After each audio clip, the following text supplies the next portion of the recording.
Thank you. You know. Good evening, fellow Toastmasters. Woo! Club Success Workshop, Thriving in the New Norm. Thank you all so much for being here this evening. This is an opportunity for us to share with you in regard to attracting and retaining members. If you can go ahead and move to the next slide, please, Jesse. We want to do this because of these COVID times where we are having the challenges, obviously, with individuals needing to meet virtual, some that don't want to meet virtual. And so sometimes it just makes it a challenge. And with everything that's going on, we wanted to share some thoughts, some ideas, even feedback on how we can attract members and retain members. So I'll tell you a little bit about myself and then we'll dive right in. Next slide, Jesse. Some of you are aware of this. I've been in Toastmasters for a little bit of time. Actually, that's tongue in cheek, quite a bit of time, but I've joined in 2012. I'm currently a member of 2 clubs in District 25, Microsoft Toasters 365 and the Speak Up New Life. I'm the VPE and the treasurer respectively in each of those clubs. Having served in several roles from a district, division, area, and a club level, affords me the opportunity to share with you the experiences that I have had in mentoring, sponsoring, chartering clubs, and attracting and retaining members in those respective clubs. I'm a native of Oklahoma. Boomer Sooner! You knew I had to put that in. Woo! And I am currently account exec with Microsoft. I do enjoy and love recreational running. I did 15.5 miles last week, and I am training for the Dallas Virtual Marathon that's coming up in December. Married with 2 young adult children. That's enough about me. Let's dive in. So this is the participation part, the interaction part. How have you sometimes gone into a club, or tell me if you can relate to this, when you're looking for a club where you were perhaps going online and looking, the website wasn't updated, and you didn't know when they were going to start or what day it was on, and perhaps there was a number there, you called, but the website said they meet on Tuesdays, and you find out they meet on Fridays. Or when you send your email in, say, please contact me at this email or call me at this number, you get no response. Anyone's experienced that? Yes. As an area director though. That happened to me this week. Oh, wow. Say a little bit more about that. Well, I looked on their website and it didn't have any information about when they met. It didn't have a link for Zoom. And so I just I missed out. I couldn't, I emailed every officer on my membership list and none of them responded back to me. I'm not going to say the club, but it just okay, I guess I won't visit today. Oh my, yeah, that's disheartening, right? We're missing out on members for the club, but more importantly, and more unfortunate is those individuals may be dismayed and disappointed and not have the opportunity to learn about Toastmasters. How about from a retaining perspective? Maybe a part of a club as a new member, you don't get a mentor, you don't get someone to walk alongside you, right? You kind of feel off kilter. It's like, okay, what is really going on? Well, they spoke like a long time and others spoke a long time. So what's really going on? and somebody's putting up green lights and red lights, and what does that really mean? Anyone experience that?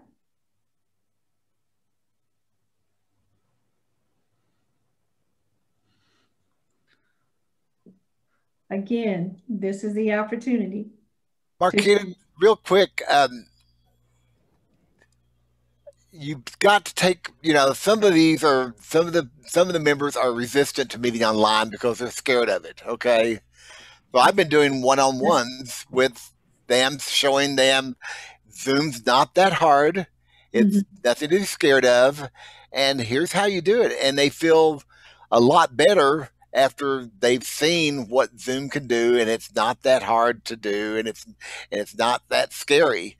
So I think there's a lot of just still misinformation about it, and it's dangerous, and you're going to get infected, and people are going to come into your computer, and they're going to spy on you, and all this other stuff. And it's you just have to kind of relieve that anxiety with them, and say, hey, let me help you, let me show you this control panel, let me show you what it does, here's the security of it. So I think that's a really good thing, especially for the members that are resistant to meeting online. At least you can reach out to them and see if they will even, consider, talking to you about it. And also on the flip side on that one, if you have members that is not, inclined to do online meetings, even though you assign them a mentor, it's still a challenge for the mentor to get in touch with that member. So there is really challenges, because like in our home club right now, our numbers have dropped because there's a few members that prefer the face-to-face. And even the member that I'm mentoring, no matter how hard I try to encourage him to attend the Zoom meeting, it keeps telling me it's not the same. I'm gonna go back once we resume the face-to-face meeting. And you can only encourage them so much. And that's a downside of the virtual meeting too. The virtual meeting. I am really curious, and I'd like to, yes, Spencer. Yes, well, I find that this is a beautiful way of getting in touch with technology. And for those people who are fearful of Zoom, I would recommend that they get a camera, hook it up to a monitor, and give a brief impromptu speech, and then look at it again and improve on it. I find it interesting. I just find it another phase, because you always have people who resist speaking even when it's face-to-face. So the fact that it's in them. Matter of fact, right now, I feel like I have my own TV show. Hello, everybody. It's me. I got my own background. So it can be fun. And everyone is scared of speaking, everyone, including myself. I always get nervous, even though I've been in it since 2012. But I find out that every time I go on Zoom, I'll try new background, I'll try new attitude, and I'll say, hello, everybody. And I feel good. So hello, everybody. My name is Spencer. I'm in Sky Masters. I love the energy and the passion that you share that, Spencer. And you're absolutely right. It's a new way to brave and present yourself. You're still working on improving your skills. You're still speaking. It's just a different medium. And so why not try new technology? And I get it. For some, this is like a big leap. For others, it's a small leap. They just go in and do it. Okay, let me learn. And sometimes I remember when we did the conversation on the closed mindset and the growth mindset, or one that's open, people are going to be people. And so this, hopefully, with that energy, it'll start to rub off, and we'll get the opportunity to share. You're still growing your skills. It's just a different medium. something new to learn. Next slide. Marquita, real quick. I've been a member, you know, the one of the 100% online clubs since 2016. Every month we do about a 15 to 20-minute Zoom tutorial once a month, just to refresh the people that have come in and let them know. And, you know, 15, 20 minutes, we do a little Zoom, say, here's Zoom, here are the controls. And so people can get more familiar with it and more comfortable with it. And it's just a really good thing to do. That's awesome. That way you get people acclimated, familiar, and more comfortable with taking that next step. Or yes, that's awesome. Okay. So attracting new members. Anybody want to take a stab on or share some of the things that you do to attract new members to your club? Spencer? Well, one of the things I do, I speak as often as I can. Every single one of the club roles, timer, grammarian, evaluator, I use that as an opportunity, and I let those people who are just sitting there looking see the joy I feel. And the fact is that most of the people I run into are professional people, but they still have this fear of speaking, even though they do it every single day. So I remind them that you're a manager, you're a lawyer, you're a doctor, you're an entrepreneur. What are you talking about? You're afraid to talk. Get on up there and talk. Oh, I love the energy and the passion in your voice, Spencer. Thank you. Any others care to serve up something, at least one thing you do to attract new members? This is Anupam from FHLB Dallas. We do a lot of Teams meetings. It's not Zoom because we have Teams as our official meeting thing. So we have this policy that anytime you are meeting more than 2 members, then you have to turn on your camera. So everyone is doing like meetings virtually. And then we have recently started doing virtual breaks. So every like 2 times a week, there will be a 15 minutes Teams meeting. That's where like, it's kind of to simulate the break rooms. So if you go into office, you accidentally meet someone. So these random meetings are allowing us to like interact with more coworkers. So that's one helpful thing. And then that's where we can leverage that. Yeah, if you join Toastmasters and you practice some things, like just give an impromptu speech or just talk about how was your week and things like that, then Toastmasters can actually help you being in these meetings, like informal meetings, and then you will be more comfortable with the official meetings where you have to do a presentation or something. So I think that's a good idea that's working for us. And in terms of like regular meetings, we have obviously reduced the frequency a little bit, but now we are doing it more informally. So talk about your experience, what has changed in last month, have you tried anything new, things like that. So yeah, obviously it's like a little bit less than the usual face-to-face meetings, but still going on. Okay, that's good. You again are just in a different fashion, getting your members accustomed to and familiar and comfortable with using the medium. And of course, woo for Teams. Thank you for sharing. Sure. So Jesse, if you could go ahead and advance the slide for me. This is a statement by Dr. Smedley where he says, let us share the benefits we have gained for ourselves with others. I don't know about you, but it is so fulfilling to share with others. And when you think about all that you've learned, someone poured into you when you came in, right? Someone took the time to walk alongside and show you the ropes. In essence, here's what's happening at the meeting. Here's why this person is doing a 5-minute speech. It's a prepared speech, impromptu. Really understanding why a person is wanting the Toastmasters experience, and then having the ability and sharing, taking the time to go alongside is very fulfilling. And I dare say you get more back when you give versus that person and what they're benefiting as well. So it's a win-win. Advance the slide, please.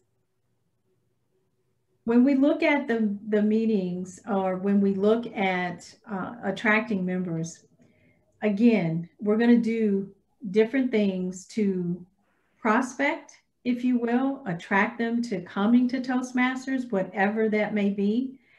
They become a guest, so they're checking it out.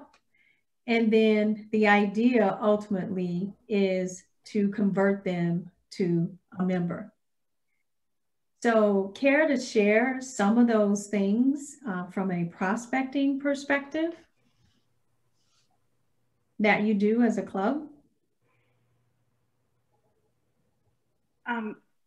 So Marchita, I haven't started this yet, but I do feel inspired lately. I've been listening to people that are very successful at what they do. And one thing that they do is they really invest in their people. So I think as leaders in our club, I think members will attract members. So if we take the time to invest in who we already have and building a relationship one-on-one, I like what Chuck said about spending time one-on-one, showing them different things.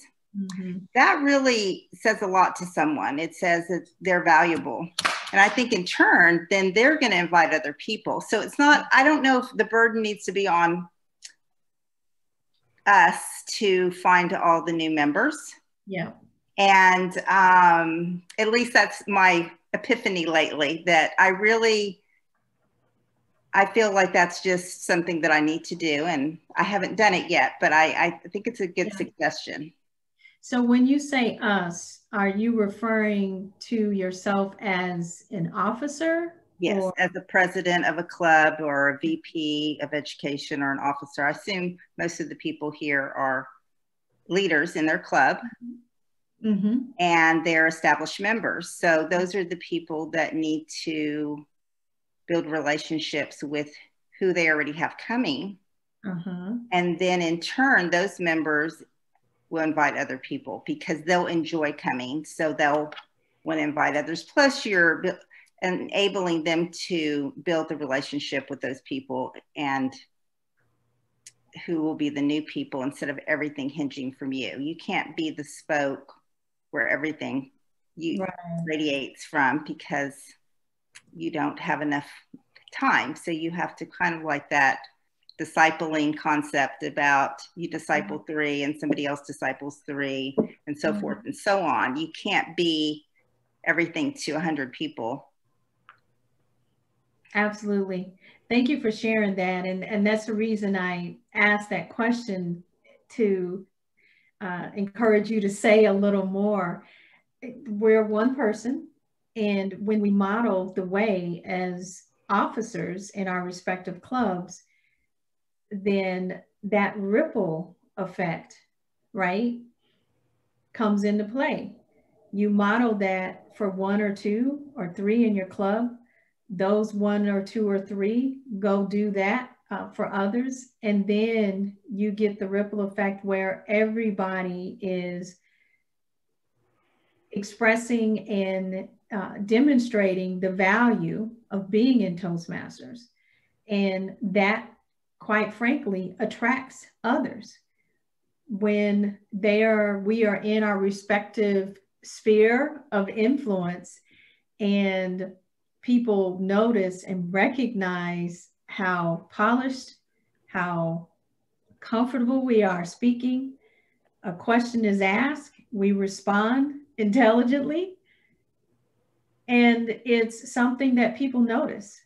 And when someone is sitting there thinking, wow, I remember, actually, I'll take a step back. I remember just marveling how people could answer a question just off the top of their head. The reason I joined Toastmasters was for the impromptu speaking. I would sit in a around the table with managers, with leaders, and literally there's a question, you know, my manager would ask a question and I could see the words just leaving. You know, I was like this, eyes large as saucers. And I knew the answer. I was just, the words wouldn't come out of my mouth. So when I looked at the Toastmasters and saw how they really practice, how we practice the impromptu or the table topics, I signed up. It's like, I want to learn that. So that was my reason for getting in to Toastmasters. When people see how comfortable you are and just not being fazed by giving a question, you respond, and even preparing speeches as the day is long. So thank you for sharing that, Mona. Absolutely. Next slide, please, Jesse. So when we looked at what we call points of transformation before the meeting, the prospecting that we do, whether that's, I like to say, you know how, well, in some churches, they say, turn to your neighbor and just share. I liken it to your family, your friends, your neighbor, at church, at the golf club, at the Dairy Queen, any opportunity to talk about Toastmasters, you just strike up a conversation. It's one of those that I feel that Toastmasters is a gift that keeps on giving. This is something that we have learned and value so much. You know, we want others to experience that as well. So don't miss the opportunity to share, and don't make it hard. Keep it simple. We have website, social media that we share it on. Because we are in a virtual world, everything, you know, a tweet here, a chat there, we can, those links that are provided for individuals just to reach out and say, hey, here's a Toastmasters meeting that's happening. Here's what's going on at each of the meetings. And we can share those links. And then when we have, I love that Chuck just shared in breakout rooms during a meeting, as a matter of fact, or after it, when you can have individuals, come to those rooms and just say, hey, what do you think about this meeting? What stood out for you? And by the way, what interests you in coming to Toastmasters? What is it that you want to get out of it? What do you want to learn? It gives us the opportunity, as we're sharing and going through the Toastmasters meeting. One of the things that I think is so key is how we treat guests in those meetings. It's very key, right? Making them feel warm, inviting them to participate, ask them. We're going to model the way, for example, in table topics. So we have an experienced speaker, one of Toastmasters, share, and then ask them to participate. I find that, you know, that saying that says possession is 9/10 of the law. It's easy to participate, or once get them to convert, it's easier if you get them to participate and get the feel, hey, I think I can belong here. So we obviously have a lot of material. I rave about the D25 website. I'm not just saying that because Chuck is here. Chuck, Diana, just our website is world renowned. It really is. A lot of time and care has been put into it. And there's so much information that's available. They make it easy for us to share. You know, there's even a link that says, this is how, for guests, you can share those links. You can share that information and make it easy for them to have that at their fingertips. Marquita, can I rave a little bit on our website? I was at a meeting in Cape Town, South Africa the other morning. It was a 7 o'clock meeting for them, AM, and it was midnight here. So there's a 7 hour difference. And I was invited to the meeting, and I was sitting there drinking coffee, and one of the speakers evaluators didn't show up. So they said, "You want to evaluate?" I said, "Sure." And I said, what's your project? She said, "Oh, let me put the link in here." And it was the link back to the D25 website for where we have all the pathways evaluations. Okay. And she said, all the clubs in Africa use the D25 site. And I went, wow. And I said, well, it was, one of my, I helped put up all those evaluation forms. They said, well, you saved our life. And here, I'm sitting there going, because I looked at the link, I said, that's D25. And she said, oh yeah. She said, do you know D25? I said, that's my district. I said, I'm one of the webmasters. And she said, well, you're a lifesaver. But she said, it is so well renowned. I mean, that the D25 site is all over Europe and everything. People use it all the time. So we ought to be very proud of it. And we are. Yeah, absolutely. We are.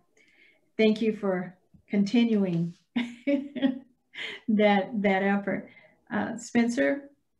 Yes. One way of getting guests to participate, I have done many speeches. One of the speeches I've done was a promotional speech. I don't ask people to participate. I invite them in. Yep. They assist me to produce a speech.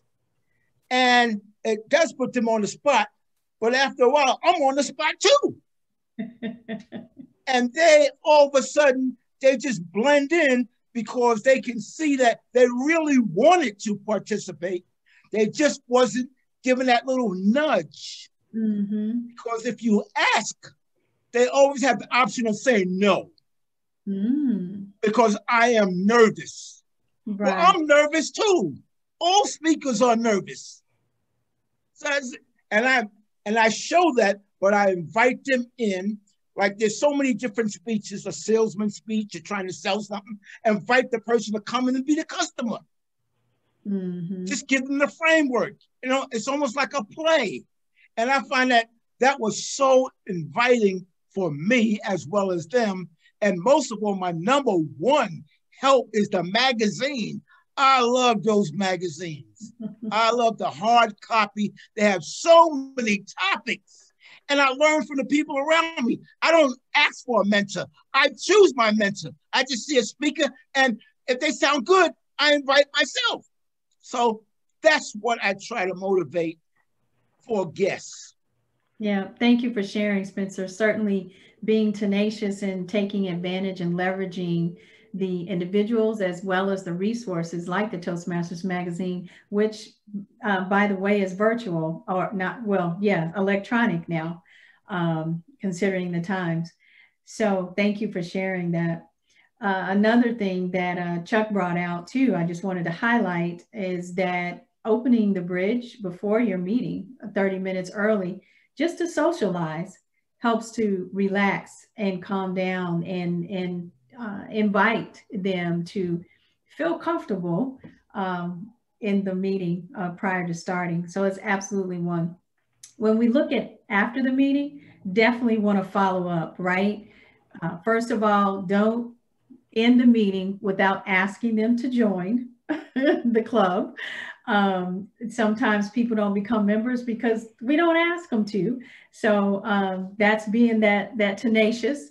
Would you like to join? But more importantly, just looking at and listening to their personal testimony on why they were interested in Toastmasters, and then follow up,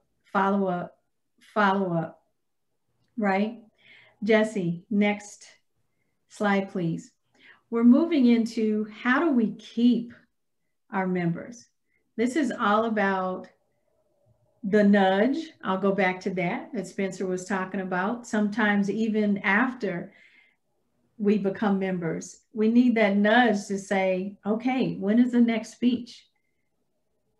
When are you going to do timer? You've done All Counter quite a bit now. I know you're comfortable with the language and everything. Why not time? Why not be grammarian, the table topics master, and better yet, the Toastmaster? So encouraging that participation. So care to share or throw out any thoughts on how to retain members?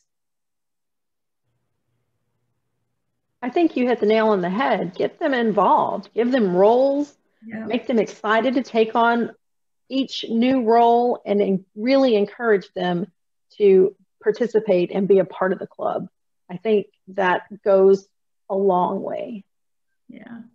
Thank you, Nympha. Absolutely. Was that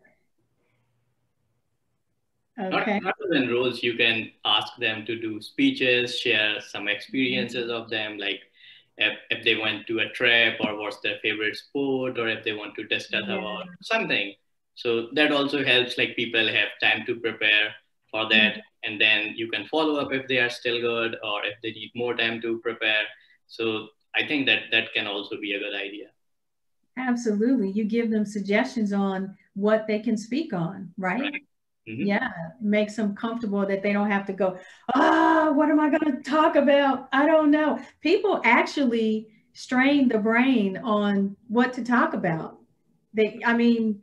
It's, and have many of you seen where there's like 100 topics or more to speak on just to help stimulate or encourage? It's like you can talk about these many things, but for some, it's absolutely a mental blocker.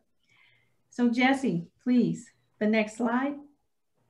When we look at some of those things for retaining, and we think about that sense of belonging that Nympha was referencing, another quote by Dr. Smedley, the deepest joy of belonging comes as one learns to cooperate, contribute, and help. It really sums up what was just shared. Asking individuals to participate, to be a part of the club, to be a part of the community. That's what makes clubs strong and healthy. And as I shared in the beginning, it's very fulfilling. Next slide, please. When we look at how we retain them, you've heard that saying, it's cheaper to keep them. That's not quite the saying, but we're changing it a little bit. It is cheaper to keep the members, to retain. It's hard to go out, prospect, and try to get new ones. So the best thing is the treatment, the encouragement, to have members participate, getting members signed up as quickly as possible on pathways if they're not, and encouraging them to do that. I know there was a little bit of a transition when we were going to pathways, and people actually resisted that. But I think once we got over a few of the bumps with accessing pathways and just really encouraging people, walking alongside and getting access to it, it's one of those, and that you just got to do it. Put that one foot in front of the other, right? I think I also found what's interesting is activities outside of the club. How about not just meeting for that hour? How about doing something as a club, whether it's community work, it's doing something for a charity? How about going bowling? Just enjoying the people that you share in this club with. Toastmasters, I like to think of as a community. These are friends. These are relationships that you build for a lifetime. And I just a humble suggestion to, honor those, protect those relationships, and enjoy them. We think about mentorship, especially when you're bringing in new members. You want to have someone designated to walk alongside an individual, whether it's the first project, whether it's, for 3 months or what have you.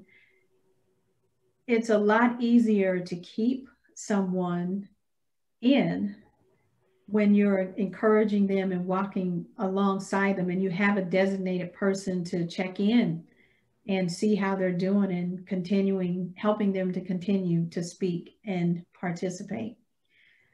It's also an opportunity to notice struggling members, whatever is going on. It could be a life event, could be something that's going on, but coming alongside gets them moving. And obviously, when we're really helping individuals to put those targets out and say, I'm going to get level 3 by March, helping and encouraging individuals to keep moving and doing things. And again, just by checking in, making sure that we are aware and abreast of why an individual joined Toastmasters, keeping that in front of them and encouraging them to keep going. Next slide. The interesting thing that we just wanted to highlight, and this is from the material from the manual on getting members from TI, 40% of our current members will leave. That's astronomical to me, when all it takes is just a little bit of attention to detail, right? So even with the COVID times, it's, you know, realistic. Some people just don't want to participate virtually. And they're like, see you later, signing off. I'll see you when we can get back together. Some, okay, that's their choice. But the ones that are staying, everything that we can do to keep them. As we know, 20 members is the minimum. We try to encourage to do more, because why do we say 20 members? Anyone care to share on that one? So all roles will be filled and we have plenty of speakers at every club meeting? Yeah, because not all 20 are going to show up, are they? Correct. Because like 40% will probably not show up. Exactly. So really you want to do more than 20. 20 we say is the minimum, but definitely you want to do more than 20 to at least have individuals. So you don't get the burnout. You don't have people carrying 2 and 3 roles each time you meet. And so when we really, this is getting into the club growth piece of it. No, this is a club success workshop. So obviously we are going to plug the mentoring and the coaching and the sponsoring. And I just want to talk a little bit about that, because I have some of the team on, not all of them. But as clubs, there's a challenge in dwindling clubs. We do have the club coach program where I talked about the coming alongside, not just the individual, but from a club coach perspective, coming alongside the club as a whole. I have several stories or testimonials where we would get the notes that say, we're folding, we just can't do this. And this was before September 30. And we had a few clubs just say, I'm hanging the hat. We're just going to let this club go. And I tell you, literally, one person decided, I'm not going to go down without a fight. I'm not going to let this club go. That, my friends, is what we leverage. If we get a champion for each club, if at least one person says, I'm going to fight this and fight for, rather, this club. I can't tell you how many clubs got their 8th member on September 28th, September 29th, or September 30th.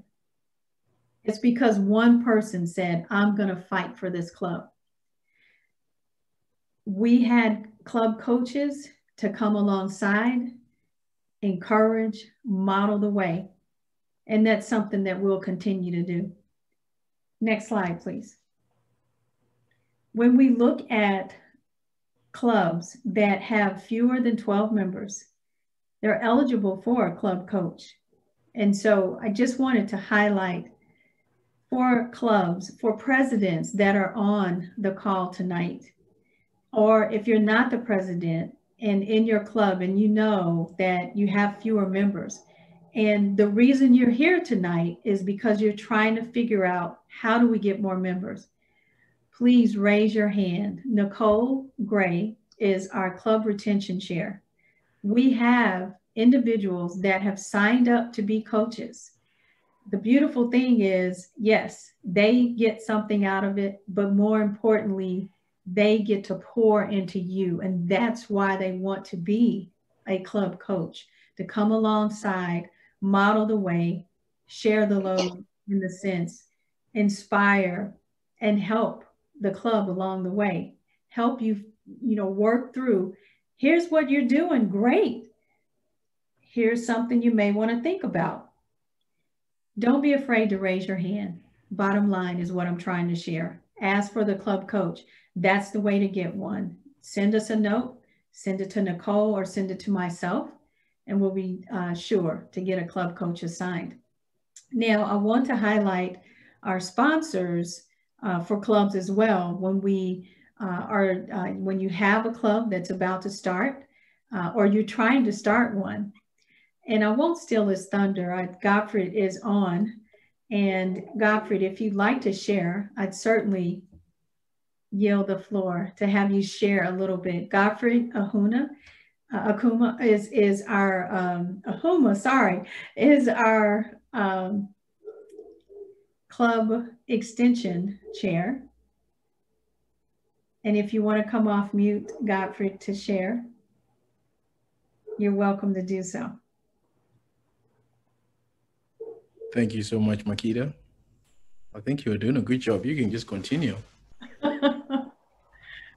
But again, thanks for the opportunity to share something about the club extension. And as you mentioned, 40% of club or members are not going to join. That means if members are not joining, that means clubs are also going to be folding.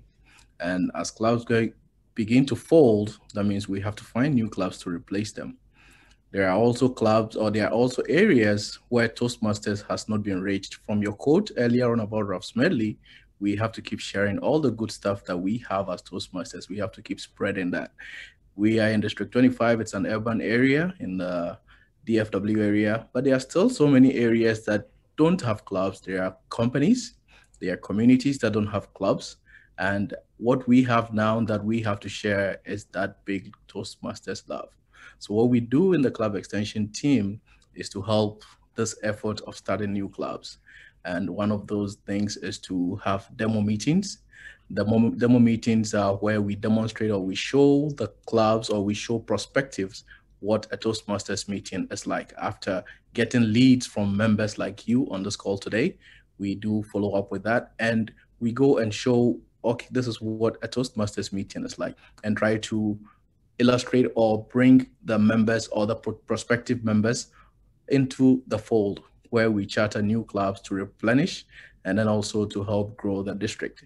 So if you have any opportunity in terms of leads, an area, a community where you think, well, these people or this group can benefit from what I am learning as a Toastmaster or what I am gaining from all those Toastmasters, the things that I'm learning from each and every one, just reach out. And we are looking to be more intentional. We will reach out to this group and try to have demo meetings or try to have information meetings, engage them and see how we can start new clubs. Did I miss anything, Makita? You can add more. You did not. Thank you very much for sharing, Godfrey.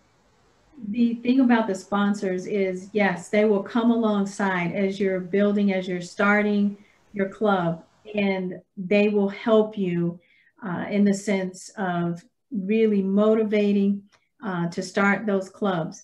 Now, once the club charters, the sponsors move on and we bring in mentors. Now, mentors are assigned prior to a club chartering, and that's so once the club charters for about 6 months, the mentors are in place. So remember we talked about the mentors for individuals in a club?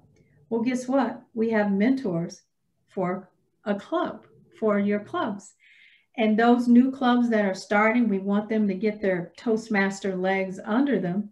And so we walk alongside you, modeling the way, doing evaluations, even giving speeches, just so we help you build a strong and healthy club. Any questions or any comments?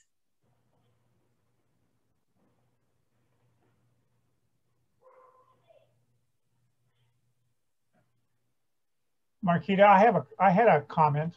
Yes, sir. One of my clubs, in fact, yes, just one club. When I asked them about mentors, do you assign mentors to new members? They said, "What do you mean?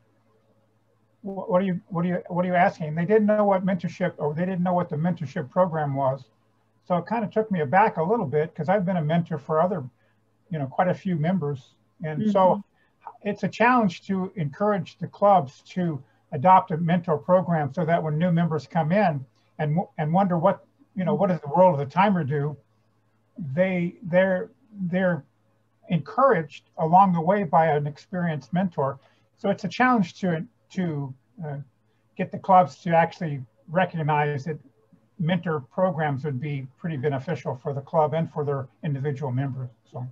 Yeah, thank you for sharing that, Larry. It's very similar in respect to when you get a new job and you do on-the-job training and you get someone, a team lead or a buddy, to help you learn the job. It's pretty much the same, right?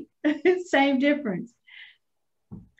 So are there any other comments, questions? Or I have a comment. Yes, Spencer. One of the things that all clubs do, they always introduce all the roles at the beginning of the club, at the beginning of the meeting. So all one has to do is listen. If this is the first time, all they have to do is listen to the roles as they are presented. And you talk about a mentor. Everyone needs a mentor. In other words, how do you know the ABCs of a job? You have to learn from someone. You don't just come in and all of a sudden you know everything. That doesn't make any sense.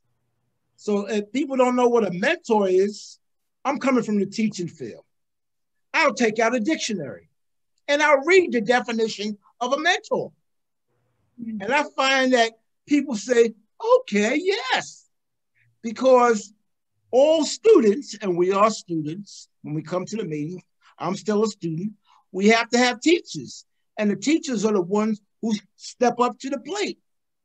So it's fun. And one thing I must say about clubs, and I went to one club and they had something that just had me coming back. They had a joke master. This fellow or woman would tell a joke. And sometimes it's so funny that you're waiting for the next meeting to hear who else will be a joke master. So it's a lot to be gained by just participating and listen and taking a step. Thank you, Spencer, for sharing that editorial there. We have, and I just said an that little bell in my head. I just want to go ahead and bring this to a close. I'm very appreciative of you all taking the time this evening. Was this helpful? Yeah, definitely. And one thing, small thing I wanted to add after what Spencer said, like the joke master thing. One thing also helps, like particularly I have seen that if you mention that whatever you talk about in your speech, or you are just talking in the minute topics, then if you tell in upfront that it does not need to be true, you can make up things, then people tend to be talk more, because earlier they think that everything that they are talking about has to be correct. Like they cannot lie about things. So if you tell them you can make up a story, and then you can do it a couple of times, that one member, like we have done this one by one. So going around the table left to right, I'll start something, I'll say 2 sentences that the next person has to add on to it. So you can make up anything. Like I went to a club and I meet someone, then the next person will continue from there. So that helps people get more accustomed to things and just talking. And next time it can help more. Yeah, it gets people to loosen up, right? Right, breaking the ice. Absolutely. Thank you for sharing that. So this has been wonderful. I truly appreciate the participation, everyone sharing, and just really helping us to continue to be an awesome district. We help each other, and I love this about our community. So thank you for the time, and have a wonderful evening. Thank you so much. Thank you. Thank you.